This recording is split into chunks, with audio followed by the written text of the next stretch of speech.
Hello viewers, नमस्कार। आप सभी का स्वागत है पाथफाइंडर्स मैन अकेडमी पर। तो पहले फ्रेंड्स हुआ पहलगाम टेरर अटैक, भारत को कंप्लीटली हिला के रख दिया। उसके बाद आरसीबी स्टैम्पीड, जहां पर कई अगेन लोग मारे गए। और अब तो फ्रेंड्स एक अलग ही चीज हुआ कि एयर इंडिया का फ्लाइट क्रैश कर गया, जहां पर 265 लोग चंद मिनटों में अपना जान गंवा दिए। भारत से जाती हुई फ्लाइट ये लंदन जा रही थी और तुरंत ही टेक ऑफ के बाद क्रैश कर गई। और ये भारत के एविएशन हिस्ट्री का सबसे खराब चैप्टर है। अब ये पर्टिकुलर फ्लाइट क्रैश को तो अभी तक भारत समझ ही रहा है कि ये हुआ क्या, कैसे हुआ, क्यों हुआ, किसका इसमें ब्लेम है। लेकिन इसमें एक और ट्विस्ट आ गया है फ्रेंड्स। अब एक और एयर इंडिया फ्लाइट को इमरजेंसी लैंडिंग करना पड़ा बिकॉज उसको बॉम्ब थ्रेट मिला। अब ये फ्रेंड्स एक और बड़ा न्यूज आ रहा है, क्योंकि इस बॉम्ब थ्रेट का कनेक्शन अब इस एयर इंडिया के फ्लाइट से भी लगाया जा रहा है। अब ये तो इन्वेस्टिगेशन में पता चलेगा ये एयर इंडिया का फ्लाइट कैसे क्रैश हो गया। लेकिन बॉम्ब थ्रेट के आने की वजह से अब पूरा ही गेम यहां पर बदलते हुए दिख रहा है। तो फ्रेंड्स, ये बॉम्ब थ्रेट किस फ्लाइट में आया, क्या हुआ, इन तमाम चीजों के बारे में बात करेंगे। बट एयर इंडिया फ्लाइट जो कल क्रैश हुआ है उसके बारे में अभी तक हमें क्या अपडेट मिला है। तो आप देख सकते हैं कि ये जो फ्रेंड प्लेन है ये क्रैश किया है डॉक्टर हॉस्टल, जहां पर वहां पे जो रह रहे थे लोग उनकी भी जान यहां पर गई है। और देख सकते हैं फ्रेंड्स, रन ऑफ से काफी कम ही डिस्टेंस पर जाके ये क्रैश किया है। तो इससे अगेन एक बहुत ज्यादा बातें चल रही है कि अचानक इंजन फेल कैसे हो गया। क्योंकि फ्रेंड्स, अगर रन ऑफ से ये टेक ऑफ करता, टेक ऑफ करने के बाद अगर इंजन फेल करता तो ये बहुत दूर तक जाता, उसके बाद ये कोलैप्स करता। लेकिन जस्ट आफ्टर टेक ऑफ कैसे अचानक इंजन कोलैप्स कर गया? या तो पहले से इंजन खराब था? अगर पहले से इंजन खराब था तो पायलट ने टेक ऑफ क्यों किया? और अगर इंजन ठीक था तो इतना जल्दी कैसे दोनों इंजन, और ये मैं बोइंग की सबसे खतरनाक एयरक्राफ्ट की बात कर रहा हूं, दोनों इंजन कैसे कोलैप्स हो गया? क्या आप चंद मिनटों में क्रैश कर गए?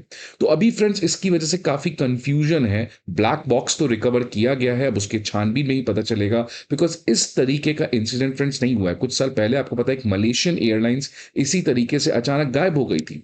लेकिन फ्रेंड्स उस मलेशियन एयरलाइंस में जो आपका इंसिडेंट हुआ था उसमें भी इस तरीके से अचानक रन ऑफ टेक ऑफ करने के बाद फ्लाइट क्रैश नहीं हुई थी। अब ये तो समय बताएगा फ्रेंड्स, बट इस तरीके के इमेजेस तो आज इंडियंस को काफी ज्यादा झकझोर दे रहे हैं अंदर से। लेकिन कुछ लोगों की किस्मत अच्छी थी फ्रेंड्स। एक व्यक्ति जो किस तरीके से बचा ये तो अभी भी मुझे समझ नहीं आ रहा है। लेकिन this person is, I think so, one of the most luckiest person जिन्होंने अपने लाइफ को बचा लिया। इसके अलावा फ्रेंड्स एक और अच्छी न्यूज थी कि एक वुमेन थी जिन्होंने एयर इंडिया फ्लाइट को 10 मिनट से मिस कर दिया। आज she is also one of the most luckiest person है। अब फ्रेंड्स जैसा मैंने कहा कि काफी ज्यादा अटकलें लगाई जा रही हैं कि ये क्या हुआ है, कैसे हुआ है। एविएशन एक्सपर्ट्स जो हैं वो अलग अलग तरीके का ओपिनियन दे रहे हैं कि आखिरकार ये फ्लाइट कैसे क्रैश हो गया। सबसे इंपॉर्टेंट नैरेटिव जो इस समय दिया गया है कि बर्ड, एक चिड़िया से फ्लाइट टकरा गया था जिसकी वजह से उसकी इंजन कोलैप्स कर गया। लेकिन अगेन फ्रेंड्स एविएशन एक्सपर्ट्स का कहना है कि ये सही नहीं हो सकता है, बिकॉज एक बर्ड के टकराने से एक इंजन फेल हो सकता है, दोनों इंजन कैसे फेल हो जाए? और दोनों इंजन अगर फेल हो भी जाता तो कुछ दूर तक फ्लाइट जो है वो टेक ऑफ कर सकता था, इस तरीके से अचानक क्रैश नहीं करता। तो फ्रेंड्स इसलिए अभी ये जिस तरीके की घटना हुई है, बिकॉज ये एक नॉर्मल एयरक्राफ्ट नहीं है फ्रेंड्स, ये बोइंग का सबसे पावरफुल एयरक्राफ्ट है। और इस तरीके से रन ऑफ के जस्ट कुछ मिनटों के बाद क्रैश करना ये एक्सपेक्टेड किसी को भी नहीं था। अब फ्रेंड्स इसके अलावा एक और चीज तो हम सभी को लग ही रहा था कि शायद ये भी हो सकता है, बिकॉज एयर इंडिया फ्लाइट को पिछले साल लगातार बैक टू बैक थ्रेट दिया था इस गुरपंत सिंह पन्नून टेररिस्ट नाम का व्यक्ति जो यूनाइटेड स्टेट्स और कनाडा में रहता है। इसने ऑलरेडी इस तरीके की बातें कह चुकी थी कि एयर इंडिया के फ्लाइट को आप मत यूज करिए, इसमें बॉम्ब थ्रेट की चांसेस हो सकती है।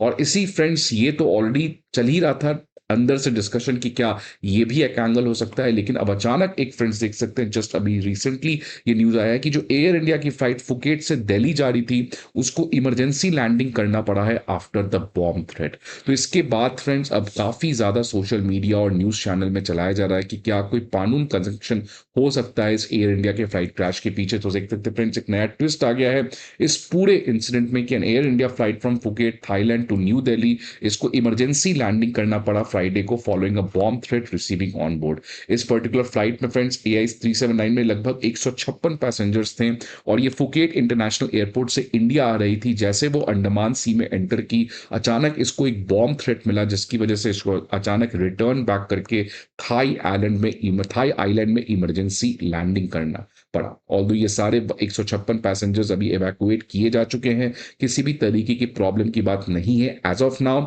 अभी ये डेवलपिंग न्यूज़ है कि क्या रियली बॉम्ब था या एक तरीके की ये बेवकूफ़ी थी, ये एक तरीके का मजाक था। अब तो ये समय बताएगा, एक डेवलपमेंट स्टोरी है, बट जिस तरीके से फ्रेंड ये चीज़ें हुआ है उसके बाद अचानक इन्वेस्टिगेशन को काफ़ी ज़्यादा टाइट कर दिया गया है। आप देख सकते हैं एयरक्राफ्ट एक्सीडेंट इन्वेस्टिगेशन ब्यूरो, जो भारत की एविएशन सेक्टर की इन्वेस्टिगेटिंग बॉडी है, ये अहमदाबाद पहुंच चुकी है और एयर इंडिया फ्लाइट क्रैश को अब इन्वेस्टिगेट करना स्टार्ट कर दी है। इसी के बीच में यूनाइटेड किंगडम ने अपनी खुद की एक टीम को डिस्पैच कर दिया है, जिसका नाम है एयर एक्सीडेंट्स इन्वेस्टिगेशन ब्यूरो, जो एयर इंडिया क्रैश को इन्वेस्टिगेट करेगी। इसके अलावा फ्रेंड्स यूनाइटेड स्टेट्स जैसे कंट्री ने भी अपने खुद के एयरक्राफ्ट इन्वेस्टिगेटिंग टीम को भारत के लिए डिस्पैच कर दिया है, बिकॉज ये एक बहुत इंपॉर्टेंट केस स्टडी है कि आखिरकार क्या हुआ, कैसे हुआ, इसको जानना बहुत ज्यादा जरूरी है। लेकिन फ्रेंड्स जिस तरीके का ये घटना हुआ है, ये 9/11 के बाद इनफैक्ट एक बहुत बड़ा सेटबैक है एविएशन इंडस्ट्री के लिए। और जैसे 9/11 के बाद बहुत सारे एविएशन सेफ्टी को लेकर चेक्स किए गए थे, 9/11 के बाद तो एविएशन कंपनीज के ऊपर सवाल उठा था, सरकारी के ऊपर सवाल उठा था कि किस तरीके का हम एविएशन में सिक्योरिटी मेजर्स रखते हैं।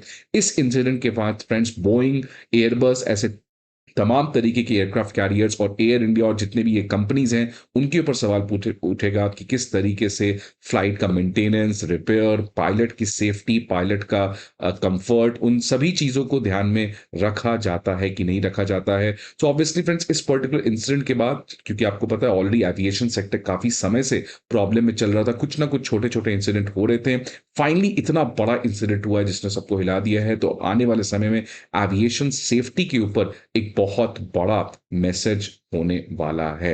अब फ्रेंड्स देखते हैं कि ये पर्टिकुलर क्रैश कैसे हुआ, इसकी तो इन्वेस्टिगेशन के बाद पता चलेगी। लेकिन बॉम्ब थ्रेट के बाद अब काफी ज्यादा अटकलें और लगाई जा रही है, और जितने भी बाकी फ्लाइट्स हैं एयर इंडिया के, उसमें जो सिक्योरिटी मेजर्स हैं उसको एक्सपोनेंशियली बढ़ा दिया गया है इमरजेंसी बेसिस पे। तो फ्रेंड्स आपको क्या लगता है, ये एक हॉक्स है, ये एक झूठ है, या किसी तरीके का कानून कनेक्शन इसमें लगाया जा सकता है? Please let me know in the comment box. I hope आपको ये वीडियो अच्छा लगे। See you again some another video, till then goodbye and take care.